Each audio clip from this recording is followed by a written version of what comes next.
여러분 모두가 다 아시겠지만 이 로마서는 기독교 교리를 집대성한 교리서입니다. 이런 관점으로 보면은 로마서는 15장으로 끝내는 게 옳습니다.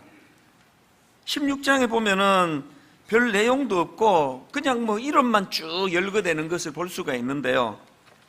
사실 이 로마서 15장 로마서를 좀 깔끔하게 정리하자면 15장까지로 끝내는 게 모양이 훨씬 좋은데 왜 하나님께서는 16장에 이런 이름 없는 무명의 인물들 쭉 열거하는 그런 일을 허용을 하셨을까? 제가 이런 관점으로 로마서 16장을 읽다가 보니까 그 마음에 감동이 되는 걸 제가 경험을 합니다. 왜 그러냐 하니까 이 하나님의 마음이 이 16장에 좀 읽혀지는 것 같습니다. 하나님께서 이 교리서인 로마서에다가 15장까지 깔끔하게 마무리하는 걸 원하지 않으시고 16장 한 장을 더 덧붙여서 거기에 그 바울의 동역자가 되어서 이름 없이 빛도 없이 그렇게 섬겼던 여러 사람들 이름이 쭉 열거되는 것을 통해서 이런 말씀을 하시는 것 같아요. 하나님께서는 그 큰 그릇, 큰 인물, 큰 역할을 했던 바울과 같은 사람만 내가 주목하는 게 아니고 참 이름 없이 빛도 없이 어떻게 보면 사소한 일처럼 보이는 그런 일을 한 사람이라 할지라도 그런 작은 섬김 나 다 기억하고 있다. 그런 맥락으로 이 로마서 16장을 쭉 읽다가 보니까 또 마침 이제 또 다음 주일이 창립 17주년 아닙니까? 지난주 내내 제가 이 로마서 16장을 읽으면서 어떤 감동이 되는가 하니까요. 그리고 또 많은 얼굴이 또 떠올려지는 것을 경험을 했는데요. 분당 우리 교회가 30몇 명으로 시작해서 오늘 여기 오기까지 앞장서서 일하는 담임 목사, 우리 또 장로, 부교역자, 권사 이런 분들만에 의해서 이 교회가 여기까지 온 게 아니라는 거, 하나님께서는 참 이름 없이 빛도 없이 그렇게 교회를 위하여 헌신하신 많은 분들을 하나님이 기억하고 계신다. 그래서 제가 지난주에 참 많은 생각을 하는 그런 시간을 가졌는데요. 한 번은 우리 교구 목사님이 이제 초창기 때부터 수고했던 어느 권사님 댁을 이제 신방을 한 것 같아요. 신방을 다녀와가지고 자기가 받은 감동을 이제 제게 전해주는데요. 저도 너무 마음이 감사해지는 경험을 했습니다. 이분이 초창기부터 순장으로 다락방을 섬겨 오셨는데요. 연로하신 아버님께서 우리 시골에 한번 같이 가자, 주중에 시골에 좀 다녀오자, 한 번도 같이 가지를 못했다는 거예요. 다락방을 인도해야 되니까, 순장 모임에 참석을 해야 되니까. 그런가 하면 이제 연세가 쭉 들어가시면은 친구들끼리 해외여행도 가고 제주도도 가고 이런 일을 많이 하는데요. 이 권사님은 단 한 번도 거기에 가지를 못했다는 거예요. 똑같은 이유입니다. 다락방 인도해야 되니까, 순장반 참석하고 순원들 섬겨야 되니까. 그런 이야기들을 쭉 저한테 들려주시는데 마음에 참 감사가 나오면서 무슨 기도가 나오는가 하니까요. 하나님, 이렇게 분당 우리 교회가 이 자리에 설 수 있기까지 진짜 곳곳에서 이름 없이 빛도 없이 그렇게 수고하신 그분들이 이제 연세가 드시면서 마음이 허전해지지 않도록, 적적해지지 않도록 하나님 그 마음을 꼭 붙잡아 주시기 원합니다. 그런 관점으로 이 로마서 16장에 나오는 이름 없는 무명의 인물들 쭉 제가 읽다가 보니까 하나님의 마음이 너무 읽혀지는 겁니다. 고린도후서 6장 9절 10절에 이런 말씀이 있습니다. 무명한 자 같으나 유명한 자요, 죽은 자 같으나 보라 우리가 살아있고, 징계를 받는 자 같으나 죽임을 당하지 아니하고, 근심하는 자 같으나 항상 기뻐하고, 가난한 자 같으나 많은 사람을 부유하게 하고, 아무것도 없는 자 같으나 모든 것을 가진 자로다. 이런 고백이 어떻게 가능합니까? 사람은 몰라줄지 몰라도 하나님은 알고 계신다. 내가 교회를 얼마나 사랑하는지, 내가 이 교회의 성도들을 위하여 얼마나 내가 애쓰고 수고했는지 우리 하나님은 알고 계신다. 그런 긍지가 생길 때 가난한 자 같으나 많은 사람을 부유하게 하고, 아무것도 없는 자 같으나 모든 것을 가진 자로다. 오늘 예배하는 가운데 주를 위하여 헌신하고 섬기고 그러면서 이름이 잊혀져가는 그런 분들이 계시다면 오늘 성령님께서 그런 분들을 많이 위로해 주시는 그런 예배가 되기를 바랍니다. 그런가 하면은 제가 본문에서 감동을 받는 게 하나 더 있는데요. 이제 로마서 16장에 보면은 막 여러 인물들이 열거가 됩니다. 쭉 열거가 되는데요. 제일 먼저 나오는 인물이 베베라는 이름을 가진 이방 여인이에요. 이게 왜 감동이 되는가 하면은요, 여러분 뭐 다 아시잖아요. 그 당시에 여성은요, 사람 대접을 받지 못하던 시대 아닙니까? 오죽하면 카운트에도 여자는 안 넣던 시대예요. 오병이어의 기적이 일어났다. 그게 5,000명이 먹었다는 뜻이 아니고요, 남자 어른만 5,000명이 먹었다는 거예요. 뭐 여자들이야 뭐 애들이야 뭐 먹거나 말거나, 이렇게 그 편견을 가지고 여성을 바라보던 시대고요. 그런가 하면은 또 그 중에 또 베베는 또 이방인이라 그러잖아요. 유대인들의 교만이 그 이방인들이 왜 태어났는지 아느냐, 이것들 지옥의 불쏘시개 거리로 쓰려고 하나님이 만들으셨다, 이런 식으로 무시를 당하던 대상이 이방인들인데요. 놀랍게도 사도 바울은 이 베베라는 여성에다가 이방인인 그 사람을 너무나 중요한 동력자로 그렇게 인정을 하고 세워주시는 겁니다. 1절에 보니까요, 내가 갱그레아 교회의 일꾼으로 있는 우리 자매 베베를 너희에게 추천하노니. 이 베베가 무슨 일을 한 사람인가 하면은요, 바울이 고린도에서 이 로마서를 썼거든요. 베베는 고린도에서 쓴 이 로마서를 로마에 있는 교인들에게 전달하는 역할을 했습니다. 이게 얼마나 중요한 역할입니까? 요즘처럼 뭐 저장할 수 있는 컴퓨터가 있습니까? 뭐 이거를 뭐 한 50부 막 복사를 해가지고 뭐 그런 시대가 아니잖아요. 그러니까 이 베베라는 여성이 막 그냥 무책임하고 뭐 이러면은 가다가 뭐 분실해버리고 없어졌는데요. 그 어떻게 되는 겁니까?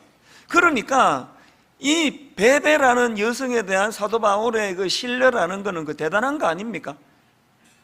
이걸 그 동전의 양면처럼 다른 각도로 살펴보면은 이 베베라는 여성도 또 대단한 분이에요. 그렇게 중요한 역할을 이 베베면 이거 할 수 있겠다, 당신이 이걸 좀 해줘야 되겠다.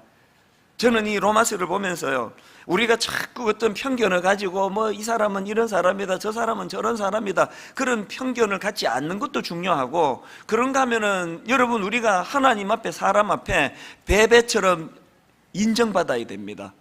이 사람은 확실해, 이 사람은 내 추천할 수 있어. 그렇게 무사히 베베가 자기 맡겨진 역할을 감당했기 때문에 오늘 2000년 역사 동안에 수많은 사람들이 로마서를 통해서 얼마나 변화가 일어나고 은혜를 받는 거 아닙니까? 자꾸 우리가 사도 바울 하겠다고, 나 주인공 하겠다고, 이런 세상적인 논리가 아니라 참 이름 없이 빛도 없이, 로마서 16장이 없었으면 베베라는 이름을 누가 알겠냐고요. 로마서 16장이 있는데도 불구하고 오늘 이거 처음 듣는 분이 아마 뭐 태반일 거예요. 그 베베라는 여자가 성경에 있었구나. 하나님은 이 사실을 이 로마서 16장에서, 그래서 저는 할 수 있는 대로 교회 안에서는 그런 어떤 선입견, 편견, 이런 것들은 굉장히 위험한 거라고 생각을 합니다. 그러면 이런 질문이 가능하겠죠? 이 베베라는 이 이름 없는 이방인 여성이 어떻게 해서 그렇게 신뢰를 받는 그런 사람이 될 수 있었나? 오늘 이제 이걸 좀 살펴보려고 하는데요. 제가 이제 이 짧은 두 구절 안에서 그 베베에게서 우리가 배워야 될 중요한 그 몇 가지를 좀 함께 나눌 부분을 찾아냈는데, 첫 번째로 우리가 베베에게서 배워야 되는 게 뭐냐? 신앙인으로서의 종의 도리를 배워요. 종의 도리. 이게 무슨 말씀인지 설명을 드릴게요. 자, 본문 1절을 보십시오. 내가 겐그레아 교회의 일꾼으로 있는 우리 자매 베베를 너희에게 추천하노니, 여기 나오는 일꾼이라는 이 단어는 섬기는 자라는 뜻을 가진 그런 단어인데, 이거를 헬라어로 보면 디아코노스예요. 근데 저에게 이 디아코노스라는 이 단어가 갖고 있는 이미지가 어떤 이미지인가 하면은요, 성경 문화 배경 사전이라는 그 참고서에 보면은 이 디아코노스가 문자적으로 이런 이미지예요. 주인의 식탁 곁에서 시중드는 하인, 혹은 주인의 식탁 곁에서 시중드는 종, 이런 이미지를 그릴 수 있게 만드는 단어가 디아코노스라는 겁니다. 그래서 이제 영어 성경으로는 여기 나오는 일꾼을 어떤 성경에는 하인, 종 이런 뜻을 가진 servant라고 그렇게 번역이 되어 있고요. 그런가 하면은 또 어떤 성경에는 사역자라는 뜻을 가진 미니스터, 우리 같은 목회자를 미니스트라 그러잖아요. 그래서 제가 이 두 번역이 다 맞을 텐데 이 두 개를 제가 이렇게 합성을 해보니까 이 목사인 제가 어떤 자라야 되는지가 확 이렇게 부각이 되는 겁니다. 목사는 어떤 자예요? 성도들 식탁 곁에 서서 어떻게 해요? 주인의 식탁 곁에서 시중드는 하인, 종, 이게 목회자라는 겁니다. 교회가 좀 커졌다고 막 그냥 으스대고 목에 힘 들어가고 그거는요 자격 상실이에요.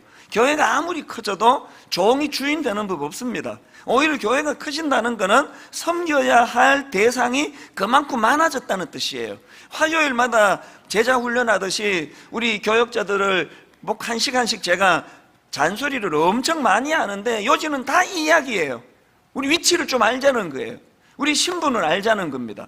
어떤 경우라도 우리는 식탁 곁에서, 주인의 식탁 곁에서 시중드는 하인, 이것이 우리 존재감이라는 사실을 계속 강조를 하는데, 내가 참 고마운 게 뭐냐 하면은요, 이제 이 스승의 날이 되고 그러면은 우리 교회에 사역하다가 나간 목사님들이 와서 인사를 해요.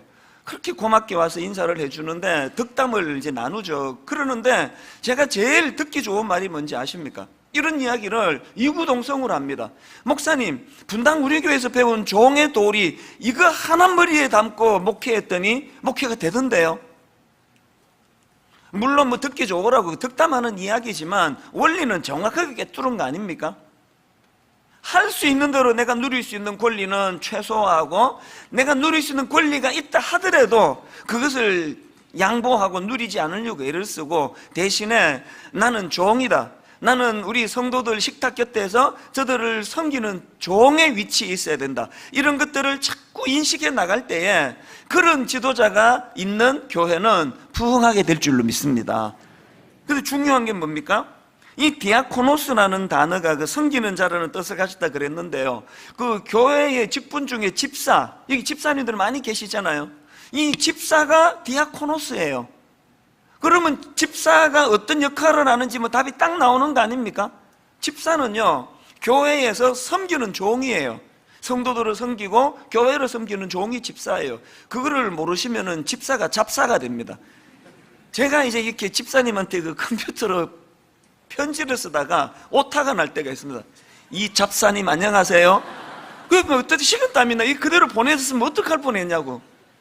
본인은 또 이건 주의 뜻이다 그러고 또 회개의 자리로 나갈 수도 있겠지만, 집사는요 다른 어떤 것보다도 중요한 거는 교회에서 섬기는 종이에요. 왜 그래야만 되느냐 이렇게 물으신다면 마태복음 20장 25절부터 27절까지 주님의 말씀을 읽어드리는 것이 가장 정확합니다. 예수님이 이렇게 말씀하십니다.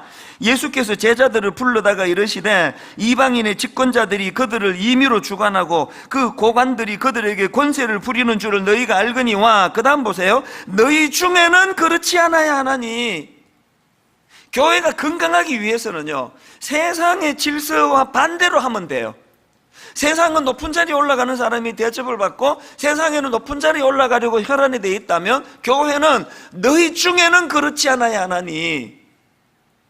그러시면서 그 다음 주님의 말씀을 보세요. 너희 중에 누구든지 크고자 하는 자는 너희를 섬기는 자가 되고, 너희 중에 누구든지 어뜸이 되고자 하는 자는 너희의 종이 되어야 하리라. 교회가 왜 담임 목사일수록, 장로일수록, 또 오래 교회를 다닌 사람일수록 왜 식탁 곁에 서서 섬기는 하인처럼 그렇게 교회와 성도를 섬겨야 된다고요? 왜 그래야 된다고요? 간단합니다. 기독교의 창시자 되시는, 기독교를 주관하시는 우리 기독교의 왕이신 그분이 그렇게 하라고, 그게 교회라고 규정을 지어주셨기 때문이에요. 그러시면서 그 주님이 그 다음 28절에서 쐐기를 박는 말씀을 하십니다. 28절, 인자가 온 것은 섬김을 받으려 함이 아니라 도리어 섬기려 하고, 인자가 온 것은 섬김을 받으려 함이 아니라 도리어 섬기려 하고 자기 목숨을 많은 사람의 대속물로 주려 함이니라. 주인 되시는 주님께서 이렇게 본을 보여주시고 니들도 알겠지. 다시 말씀드립니다. 여러분이 신앙이 좀 깊어지는지를 점검하기 위한 잣대가 있다면 점검해 보세요. 26절에 너희 중에는 그렇지 않아야 할지니. 괜찮은 장로로 인정받고 싶으시면요, 나는 집사로 자격이 있다, 이런 인정을 받고 싶으면 이 질문으로 던져보세요. 너희 중에는 그렇지 않아야 하나니. 지난주 내내 제가 이 말씀을 묵상을 하면서 공개적으로 다시 여러분에게 제가 약속을 드리고 그동안 못해왔다면 공개적으로 제가 용서를 구하고 싶습니다. 대형교회 목사라고 해서 많은 사람들에게 섬김을 받고 권리를 누리는 자리가 아니라는 걸 모든 분이 아시듯이 저도 알고 있습니다. 제가 가지고 있는 기득권, 제가 가지고 있는 권리, 제가 마땅히 이거 내가 누려도 되라는 이런 것들을 계속해서 내려놓기 위해서 몸부림을 치지 않는다면 바로 저는 이미 변질되어 있다는 뜻이에요. 자기 교회에서 이런 설교하는 건 쉬운 건 아니에요. 그 남의 교회 가가지고 뭐 부산에 가가지고 뭐 다 이런 말하고 뭐 목사는 종이다 섬겨라 그러고 와버리면 뭐 그만이지만요. 그러나 자기가 섬기는 교회에서 이렇게 설교하면 풀꽃 같은 눈으로 저게 진짜 저러나 보자 그러면서 다 저를 지켜볼 텐데 왜 이런 부담스러운 말을 공개적으로 드리는지 아십니까? 제 자신에 대한 결의이기도 하지만요, 우리 장로님들, 권사님들, 우리 집사님들, 모든 우리 교회 직분자들 한번 이렇게 해보자는 거예요. 한번 노력하자는 거예요. 모든 교회가 다 정말 연세 드실수록 우리 젊은이들을 섬기고 세상에서 높은 지위에 있는 사람일수록 교회에서는 그런 거 내색하지 아니하고, 그래서 겸손히 식탁의 주인 곁에서 그 시중드는 종의 모습으로 그렇게 우리 서로를 섬기는, 그래서 너희는 너희 중에는 그렇지 않아야 하나니, 이 주님의 말씀이 잘 구현되는 분당 우리 교회 되기를 바랍니다. 이런 의미에서 저는 제임스 몽고메리 보이스가 한 말을 메모를 해놨습니다. 그리고 화면으로도 이거 좀 띄워달라고 부탁을 했는데 그가 이런 말을 했습니다. 하나님이 보시기에 위대함은 우리를 섬기는 사람의 숫자로 구성되는 것이 아니라 우리가 섬기는 사람의 숫자로 결정된다. 오늘 본문 말씀에 얼마나 이게 부합되는 말씀입니까? 나 이렇게 큰 교회 목사가 됐는데 나 섬기는 우리 부목사가 몇 명인지 알아? 나 섬기는 교회에 직원이 몇 명인지 알아? 그거는 내가 타락했다는 걸 나팔로 떠들고 다니는 소리예요. 교회가 아무리 커져도 목사는 그들로부터 섬김을 받는 그들의 숫자를 가지고 과시하는 존재가 아니라, 계속 강조하지만 교회가 커지면 그만큼 섬겨야 할 대상이 많아졌다는 소리다. 이게 지금 제임스 몽고메리 보이스가 하는 말씀 핵심 아닙니까? 근데 여러분 여기서 한 가지 주목할 게 뭐냐, 베베가 주인의 식탁 곁에서 시중드는 종의 모습으로 섬겼다 그랬는데요, 어디서 그렇게 섬긴 겁니까? 1절을 보십시오. 내가 겐그레아 교회의 일꾼으로 있는, 지금 베베는 겐그레아는 고린도 인근에 있는 항구 도시로 알려져 있는데요, 그 항구 도시의 그 겐그리아라는 지역에 있는 어느 교회에서 지금 베베는 무슨 정신으로 섬긴다 그랬습니까? 디아코노스, 주인의 식탁 곁에서 시중드는 하인의 모습으로 이 교회를 그렇게 소중히 여긴다는 그 아니겠습니까? 저는 골로새서 1장 24절에 이 사도 바울의 이 고백이 너무 마음에 감동이 됩니다. 나는 이제 너희를 위하여 받는 괴로움을 기뻐하고 그리스도의 남은 고난을 그의 무엇을 위하여? 몸된 교회를 위하여 내 육체에 채우노라. 그리스도의 남은 고난, 주님이 십자가에서 당하셨던 그 엄청난 희생, 나도 그것을 감당하기 원하는데 주의 몸된 교회를 위해서 내가 하겠다는 것. 언젠가 그 화요일 오전에 교역자들하고 이런 시간을 가질 동안에 제가 찬양을 하나 같이 부르자 그랬는데요, 찬송가 208장입니다. 다 아시는 찬양이에요. 내 주의 나라와 주 계신 성전과 피 흘려 사신 교회를 늘 사랑합니다. 교회를 사랑하자는 이 찬양이요, 2절이 어떻게 되어 있는지 아십니까? 2절 가사 한번 보시겠습니까? 내 주의 교회는 천성과 같아서 눈동자같이 아끼사 늘 보호하시네. 여러분, 눈동자같이 아끼사 보호하시는 분이 누구시라고요? 하나님이세요. 하나님이 교회를 위해서 하시는 일은 눈동자같이 아끼고 보호해 주시는 거고요. 그런가 하면 3절을 한번 보십시오. 이 교회 위하여 눈물과 기도로 내 생명 다하기까지 늘 봉사합니다. 이건 누가 하는 거예요? 우리가 하는 거예요.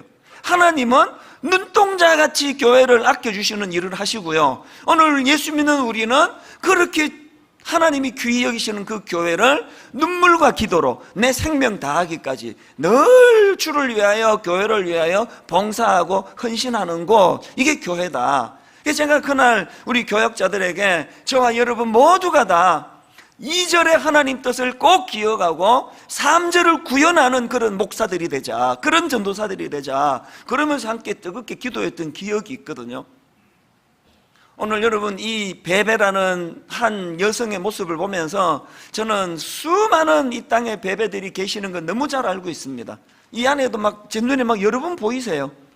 하나님께서 그 수고를, 베베를 기억하시듯이 여러분의 수고를 다 기억하시리라고 저는 믿습니다.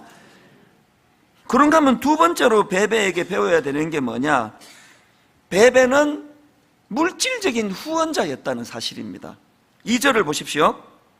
너희는 주 안에서 성도들의 합당한 예절로 그를 영접하고 무엇이든지 그에게 소용되는 바를 도와줄지니 이는 그가 여러 사람과 나의 보호자가 되었습니다. 여기 나오는 여러 사람과 나의 보호자가 됐다 할 때 이 보호자는 헬라어로 프로스타티스라는 단어인데요, 이 뜻이 여러 가지가 있는데 그 중에 이 본문에서 학자들이 해석하기로는 여기 나와 있는 프로스타티스는 물질적인 후견인이라는 뜻이다.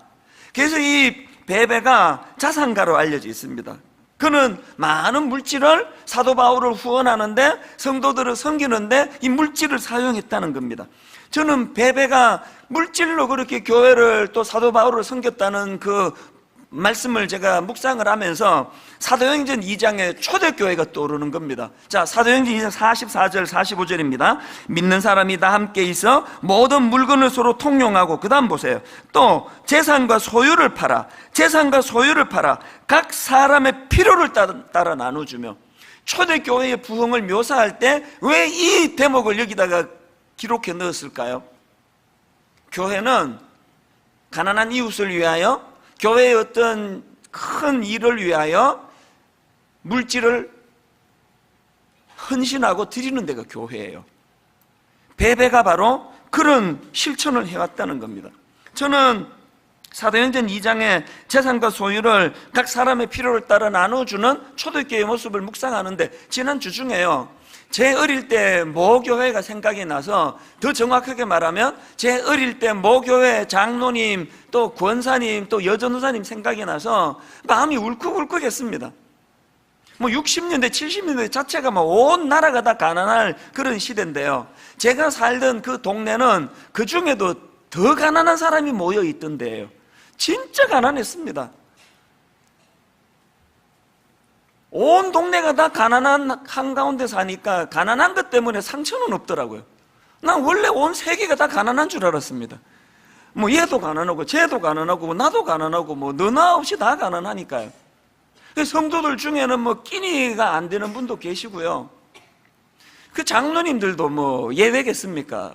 그냥 노동해서 먹고 사시는 분도 계시고, 그 다 가난하셨는데 그 어려운 중에 서로가 십시일반. 어느 가정에 쌀이 떨어졌다 그러면 아침에 일어나 보면은 참 눈물에, 많이도 아니에요, 그 한 되라 그러나요? 조그만한 그런 보리쌀, 또 쌀, 그런 것들을 갖다 두고, 그리고 전 성도들이 성미라고 기억하십니까? 교회 오실 때 전부 쌀주머니를 갖고 왔습니다. 한 요만한 쌀주머니 기억이 나요. 자기도 지금 그렇게 없는데 그거 쌀주머니 담아가지고 교회 입구에서 그거 부으면서 예배 드리러 오는 그 모습이 너무 잊혀지지가 않아요. 한 번은요, 참 고맙게도 그런 일이 종종 있는데요, 미국 교포 연세가 많이 드신 할머니 권사님이세요. 할머니 두 분이 찾아오셨습니다. 두 분이 찾아오셔가지고는 5,000불을 내놓고 가셨어요. 목사님, 이거 주인 찾아 드리러 왔습니다. 그러면서 이제 장애인들을 위해서 뭐 이 5,000불을 좀 잘 써주세요. 사실은요, 그때 가평 우리 마을이 이제 막 그 설계가 되던 때예요. 제가 어제도 우리 담당자들 모아놓고 제가 눈물로 호소를 했는데요. 가평 우리 마을이 이 뚜껑을 열었더니 이 뭐 또 다른 교회 수양관이 되돌아가면 큰일 난다.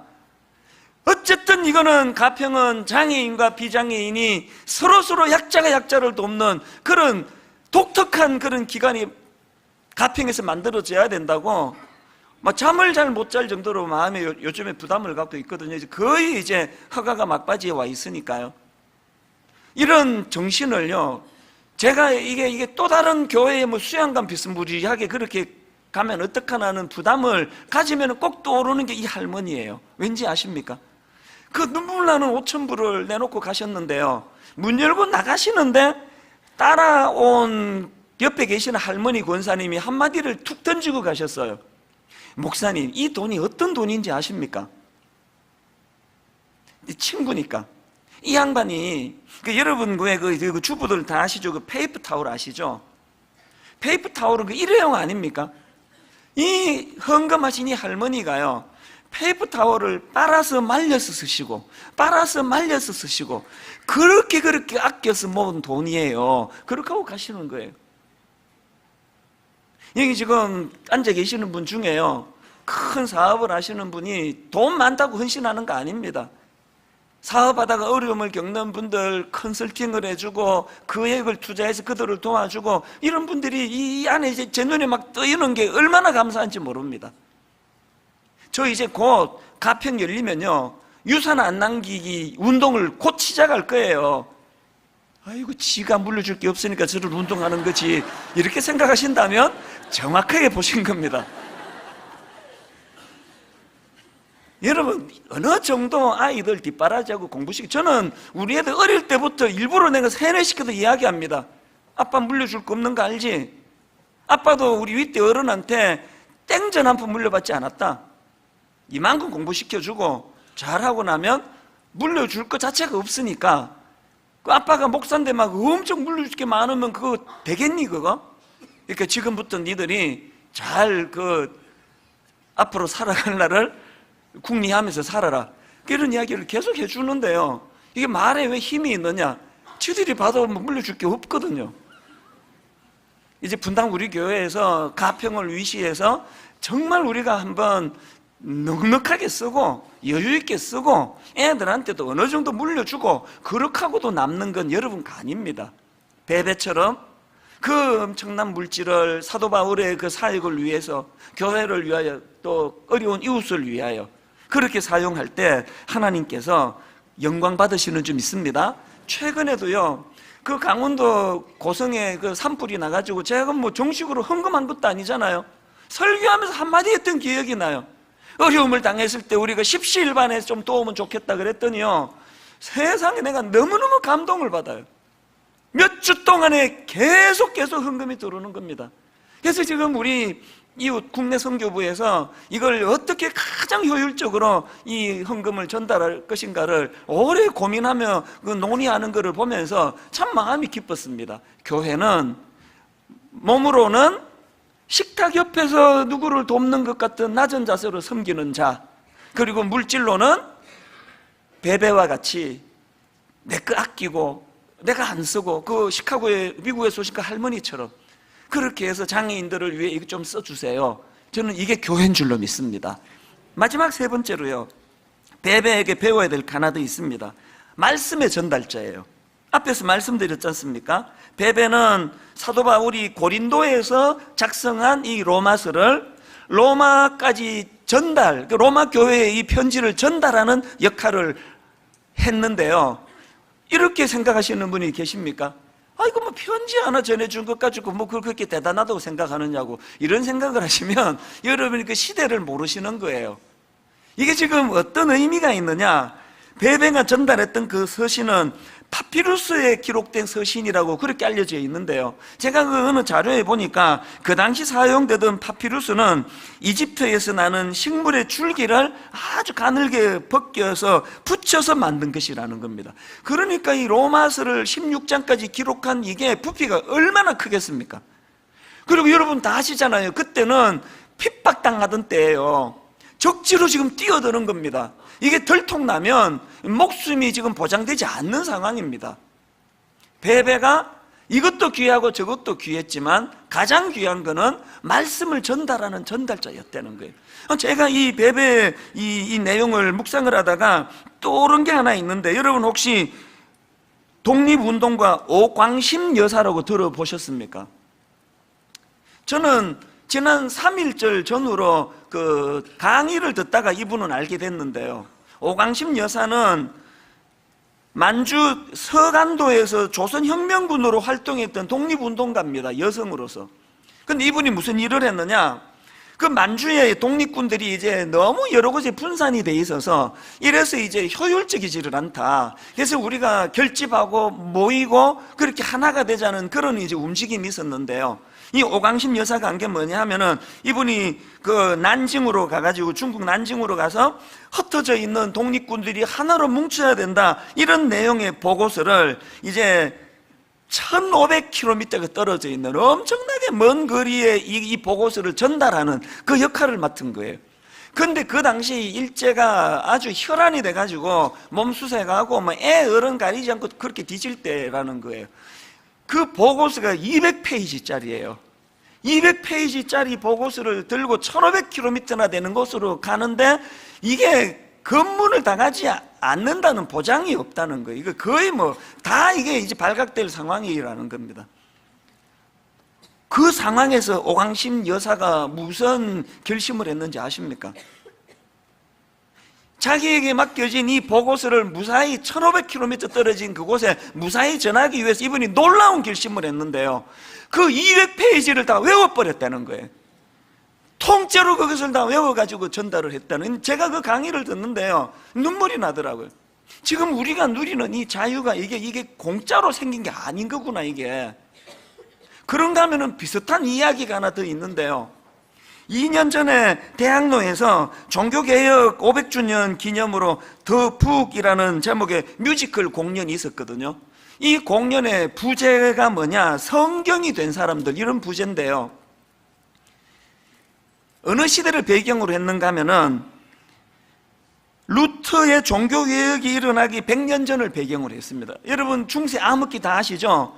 사람들 손에 성경이 들려지지 않도록, 그래서 못 읽게 하려고 성경은 유일하게 라틴어 성경밖에 없어요. 그래서 타락한 그 소수의 그 사람들만 성경을 읽도록 만드니까 이제 어떤 확신을 가진 사람들인가, 사람들 손에 성경이 들려지면 성경을 읽기만 하면 변화가 일어날 것이다, 그런 확신을 가지고요, 그 영국에서 이 라틴어로 된 성경을 영어로 번역하고 거기서 전파하는 일에 목숨을 건 사람들이 엄청 많았다는 겁니다. 그래서 이제 라틴어 성경을 영어로 번역하다 들키면 화형이에요. 화형이 자꾸 일어나고 발각이 되고 이러는데, 제가 그 연극을 보다가, 대학로에서 연극이니까요, 뭐 관객이 한 100여 명 정도 되고 뭐 그 눈이 마주칠 정도로 그 연극 하시는 분들하고 가까이서 보는데, 어느 대목에서 내 마음이 왈칵 무너졌느냐 하면은요, 계속 들켜 화형당하고 그러니까 그분들이 어떤 결단을 했는가 하면은, 당신은 로마서를 외우시라고, 나는 요한복음을 외우겠다고, 당신은 마가복음을 외우고 당신은 사도행전을 외우고, 그래가지고 이분들이 성경 한 챕터를 통째로 다 외우세요. 그리고 그 연극하는데, 연극에서 보여주는데요, 여기에 사람들이 모여있으면 갑자기 나타나가지고 막 이제 로마서를 막 외우는 거예요. 막 외우고 사라져버리고, 또 이제 조명이 저쪽으로 하면 그 사람 모인 데 가가지고 막 요한복음을 외우고 또 사라져버리고, 이곳에 가서 사도행전을 외우고, 이곳에 가서 고린도전서를 외우고, 막 여기저기서 성경을 외우다 사라지고 외우다 사라지고 외우다 사라지는 그것들이 연극에서 일어나는데 마음이 막 너무너무 뜨거워지는 거예요. 우리 손에 이 한글로 된 성경이 들려지기까지 말씀의 전달자. 지금 여러분 드라마 바이블, 저도 그게 너무 좋은 게요, 막 이게 담임 목사가 되니까 막 생각할 것도 많고 회의할 것도 많고 그러니까 이제 아침에 성경을 펴놓고 이렇게 쭉 읽으면은요, 쭉 읽다 보면은 그 장로님 만나서 무슨 회의하지? 그 생각하고 있고, 그리고 또 이제 다시 성경 읽다 보면은 행정 목사가 또 있다고 올 텐데, 근데 이 드라마 바이블을 켜놓고 눈으로 따라가니까요, 성경 읽기가 너무 좋은 거예요. 이게 어떻게 우리 손에 들려진지 아십니까? 교포 빌황 장로님이라는 분이, 이분이 어마어마한 재산을 이분이 거기다가 지금 투입해가지고요, 먼저 뉴욕에다가 비영리 재단을 만들어가지고 영어로 된 드라마 바이블을 만들고, 한국 분이니까 한국의 GNM 재단을 만들어가지고 엄청난 돈을 투자해가지고 성우들이 또 그 배우들이 다 투입이 돼가지고 이걸 다 드라마 바이블을 만든 거 아닙니까? 왜 만들었느냐? 본인이 한 10여 년 전에 사업하다가 너무나 큰 어려움에 빠지고 좌절하는 일이 있었는데 너무 힘들어가지고 이래갖고는 안 되겠다, 내가 성경 좀 읽어야 되겠다. 그래서 그때 영어로 된 오디오 성경을 읽다 보니까 너무 잘 읽히더라는 거예요. 제가 이분이 너무 고마운 게요, 자기만 그렇게 혜택 보고 끝나면 되는데 그 은혜를 받으니까 바로 이게 의무가 되는 거예요. 이걸 보급해야 되겠다. 말씀의 전달자 아닙니까? 오늘 우리 주일학교 선생님들, 오늘 우리 순장님들, 그리고 오늘 여기 우리 아버지 어머니, 우리가 자녀들을 위하여 뭐 학교도 보내주고 옷도 사입히고 뭐도 사주고 뭐도 사주고 다 하는 역할 가운데 오늘 하나가 돼 있다는 거 꼭 기억하셔야 됩니다. 우리가 우리 아들에게, 우리가 우리 딸에게 말씀의 전달자가 돼야 되겠다. 이 아이들에게 말씀이 전해질 때에 그 빌황 장로님처럼 인생의 절망이 몰려올 때, 위기가 올 때, 이게 자살할 수도 있는 그런 어려움이 있을 때 말씀이 지금 나를 살릴 때라는 것을 알려주는 말씀의 전달자.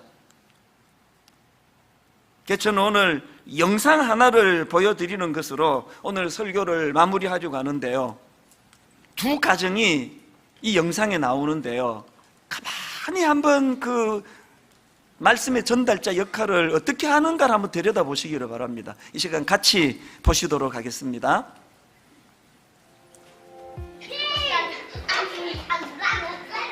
제이야, 예배 드리자. 오예.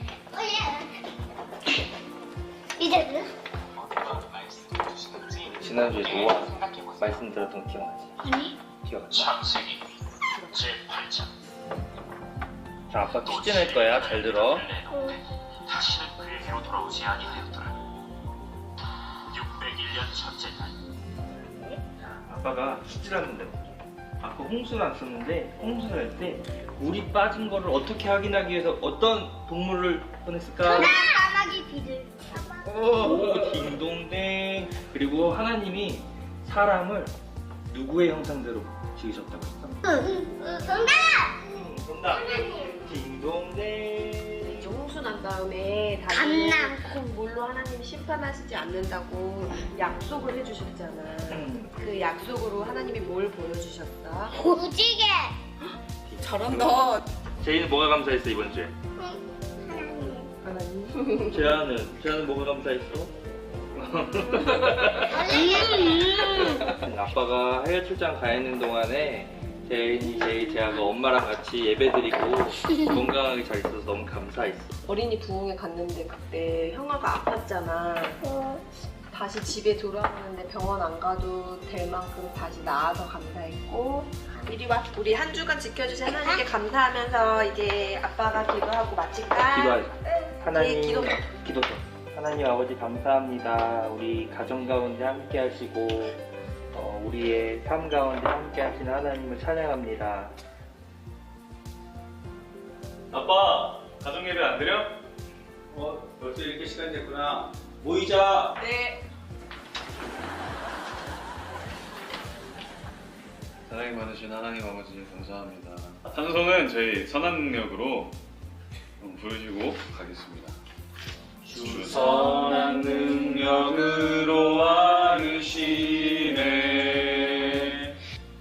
오늘 본문은 어디입니까? 창세기 8장 9장입니다.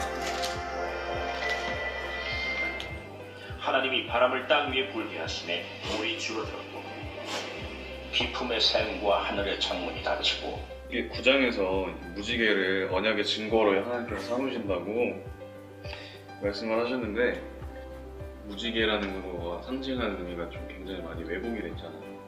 그러니까 엄마가 항상 뭐 강조하는 거지만 요즘에 미디어를 통해서 그런 것들이 너무 많이 노출되니까 계속 보고 있으면 그게 그냥 무뎌지는 거예요. 그냥 이거 당연한 거구나. 이게 뭐 여자애가 여자애한테 갑자기 뭐 이렇게 입술을 쑥 들이댄다던가 이런 것들이 영화에서 계속 나오고 어떤 미디어에서 환경에서 계속 나오니까 그거를 보고 자라는 애들은 이거 이상한 게 아닌가 보구나 이렇게 계속 묻어지고 있다는 거지. 알람을 못 들었지만 엄마가 6시 20분에 깨워준 것 감사합니다. 네, 1번 하나님을 가까이 하는 64일이 계속됨에 감사합니다. 2번 성경 2장 쓰기 계속됨에 감사합니다. 장본거 무거운데 들어주는 아들이 있어서 고맙습니다.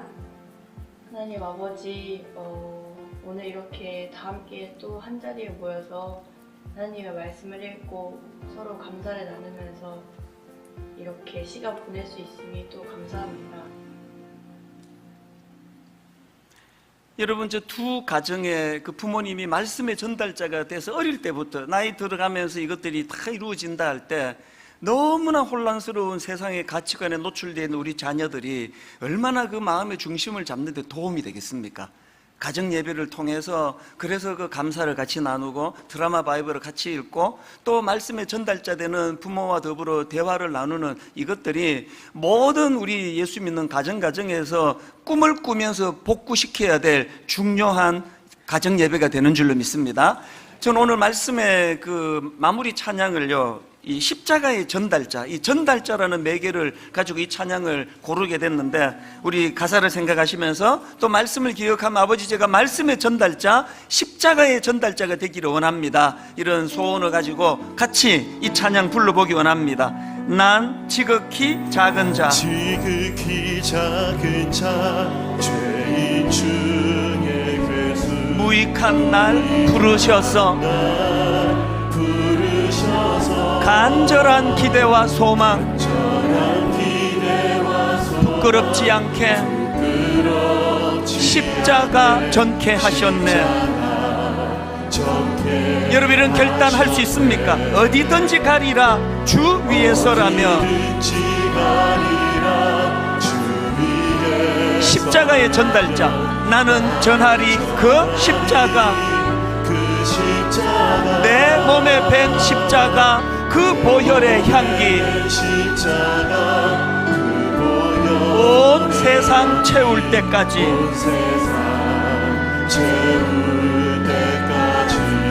살아도 주를 위해,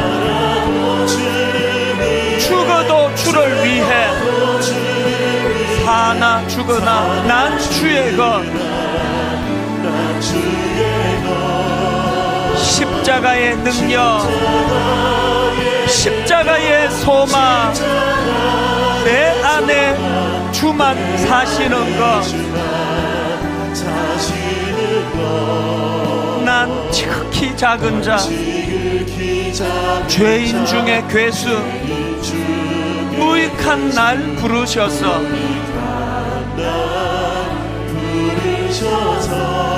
간절한 기대와 소망,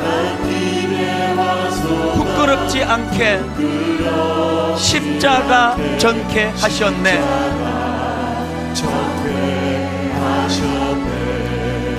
오늘 제 설교를 오해하시면 안 됩니다. 여러분 희생하라고, 여러분 행복을 좀 희생시키라고, 그래서 이웃을 섬기라고, 그거 아닙니다. 오늘 저는요, 행복학 강의를 한 거예요. 진짜 행복해지기 위해서 베베와 같이 한번 낮아서 섬겨보세요. 한번 내 물질 그 가두어 두고, 여러분이 물질은요 만나의 원리 그대로예요. 하루 지나면 유통기한 끝나면 그 소용없습니다. 죽을 때 못 가져갑니다. 하나님, 오늘 이 주신 말씀이 내 행복을 위한 주님이 주시는 지침이라고 하신다면 한번 아버지 그렇게 애써보기를 원합니다. 정말 말씀의 전달자가 되기 원합니다. 십자가의 전달자가 되기 원합니다. 가사를 기억하시면서 우리 한 번 더 또 말씀 안에 울림을 하나님께 허락해 달라고 구하면서 이렇게 한 번 더 찬양합니다. 난 지극히 작은 자,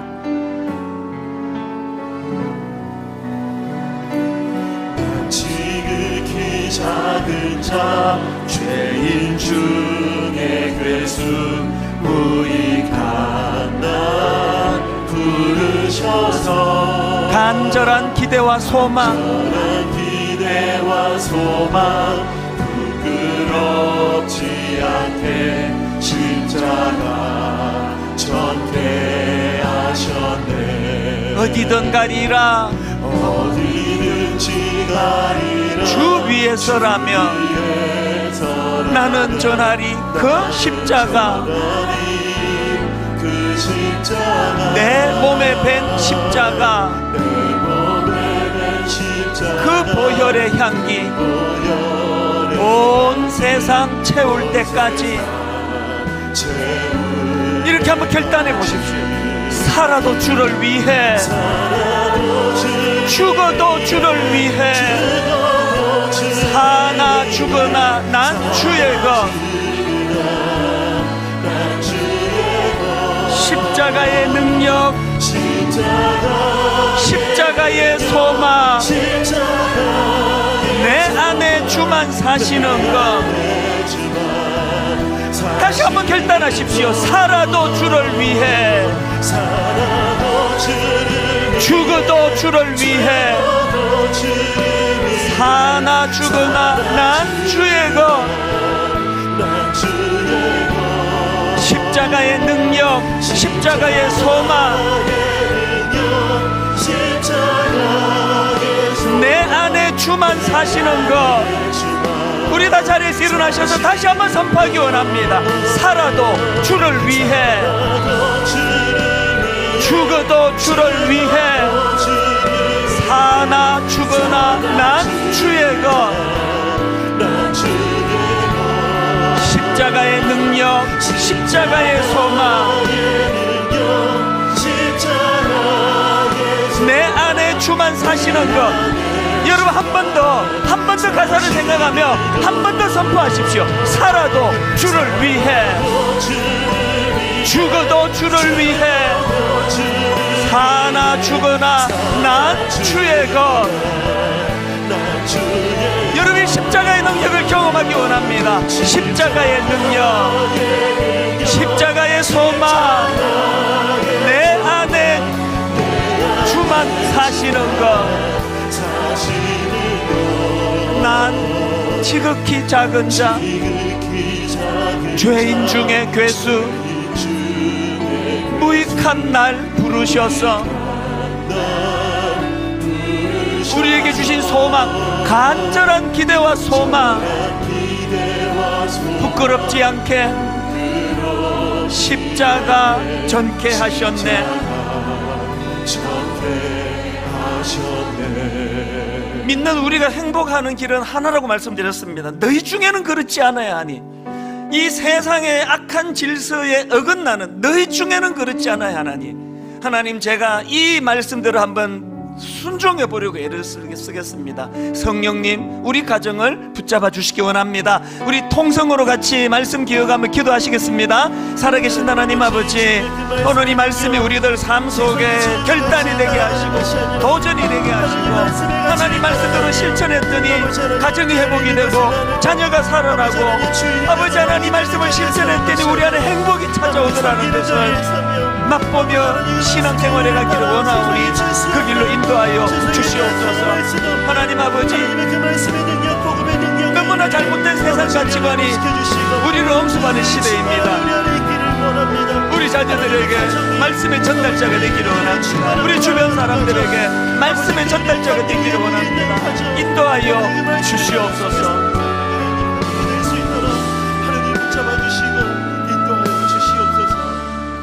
하나님 아버지 그렇게 목마르게 행복을 향해 달려가는데 채워지지가 않습니다. 자녀들을 좋은 대학 보내고 그래도 취직할 수 있도록 힘을 다해 애를 쓰는데 이상하게 뻥 뚫린 한쪽 마음이 메워지지가 않습니다. 세상에서 남부럽지 않게 살기 위하여 새벽부터 늦은 밤까지 뛰어다녔는데 시간이 가면 갈수록 자꾸 고응함이 밀려옵니다. 오늘 말씀을 통해 주님께서 제시해 주시는 행복학 강의를 마음에 담고 베베처럼 하나님 그렇게 겸손히 낮은 자가 되어 섬기고 물질을 이웃을 위하여 교회를 위하여 헌신하고 그리고 아버지 우리 자녀들과 주변 사람들에게 말씀의 전달자가 되겠노라고 결단할 때 성령님은 우리 인생을 견인해 주실 줄로 믿습니다. 이 소망을 가지고 한번 믿는 자답게 세상과 구별된 삶의 길로 인도하여 주시옵소서.